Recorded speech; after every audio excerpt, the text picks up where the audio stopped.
শেরপুরের নালিতাবাড়ি সীমান্তে অবৈধভাবে চোরাই পথে আনা 2150 কেজি ভারতীয় গরুর মাংস জব্দ করেছে বর্ডার গার্ড বাংলাদেশ বিজিবি। আজ বুধবার ভোরে উপজেলার সমষ্টিটা এলাকায় অভিযান চালিয়ে এসব গরুর মাংস জব্দ করা হয়। তবে এ সময় কাউকে আটক করা সম্ভব হয়নি। বুধবার দুপুরে গণমাধ্যমে পাঠানো এক সংবাদ বিজ্ঞপ্তিতে এই তথ্য নিশ্চিত করেন ময়মনসিংহ ব্যাটালিয়নের 39 BGB Haldigram BOP camp commander নায়েক সুবেদার আব্দুল আওয়াল। বিজিবি সূত্র জানায়, নালিতাবাড়ি উপজেলার সীমান্ত পথে ভারত থেকে চোরাই পথে গরুর মাংস পাচার হচ্ছে এমন গোপন সংবাদের ভিত্তিতে অভিযান চালায় বিজিবি। ঝিনাইগাতী উপজেলার হলদিগ্রাম সীমান্ত ফাঁড়ির বিজিবি ক্যাম্প কমান্ডার নায়েক সুবেদার আব্দুল আওয়ালের নেতৃত্বে অভিযানিক দলটি ভোর 5:30টার দিকে অভিযান চালিয়ে একটি কাভার ভ্যান সহ ওই মাংস জব্দ করা হয়।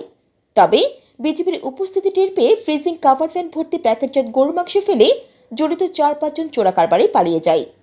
জব্দকৃত মাংস পরবর্তীতে বিধি মোতাবেক নিলাম করা হবে বলে জানিয়েছেন হলদিগ্রাম সীমান্ত ফাঁড়ির বিজিবির ক্যাম্প কমান্ডার নায়েক সুবেদার আব্দুল আওয়াল। জান্নাতুল আফসানা, চ্যানেল বাংলা।